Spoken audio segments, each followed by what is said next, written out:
Un penalty Palozzi, un match très serré, mais un match remonté. Bonsoir, j'espère que vous allez tous bien, content de vous retrouver.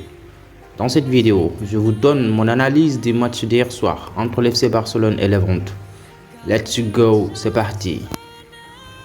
Hier soir, les gens d'Antiflick ont enregistré une victoire assez éclatante après avoir été mené 2-0 en premier mi-temps contre Levante. Après un tel exploit, notre analyse est la suivante. On retient tout d'abord que la défense du FC Barcelone manque de solidité, manque d'assurance et manque également de cohésion. Est-ce que Ronald Araujo et Kobarsi sont-ils compatibles? Est-ce une bonne idée de faire jouer Eric Garcia au poste de latéral droit au profit de Jules Koundé? À vous de me le dire au niveau des commentaires. On enseigne au niveau de l'attaque. En dépit de quelques manques de lucidité de la part de nos attaquants à l'image de Ferran Torres, l'attaque du FC Barcelone a livré un bon match.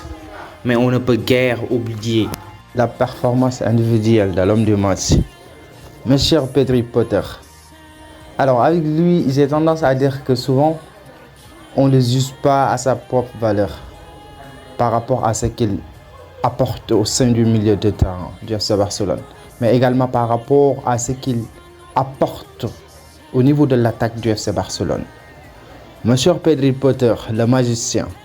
En plus d'un but extraordinaire, Pedri a livré hier un masterclass en termes de récupération de balles, en termes de passes, en termes d'organisation du jeu et surtout le fait qu'il a gardé le dynamisme du match du début à la fin.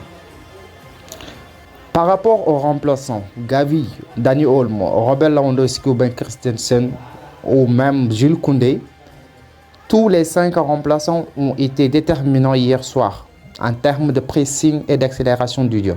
Cependant, 2 joueurs doivent impérativement s'améliorer dans l'entrejeu, dans la dernière touche et surtout dans leur dernière décision une fois au niveau de la CFA de réparation.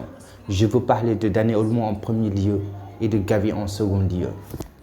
On termine par notre coach, notre très cher Antiflick, l'homme qui depuis son arrivée a su créer un groupe qui ne lâche jamais, même si ça semble assez difficile. Vous vous souvenez de l'année passée où on était mené à plusieurs reprises contre l'Atlético Madrid et contre pas mal d'équipes. Grâce à Antiflick, grâce à son mental d'acier, grâce à son leadership, l'équipe a su se redresser et il a pu gagner le match.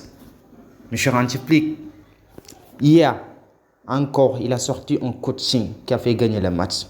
Lui, il incarne le parfait coach pour ce FC Barcelone. On se donne rendez-vous demain pour le tour de l'actualité au sein du FC Barcelone. En attendant, merci de vous abonner.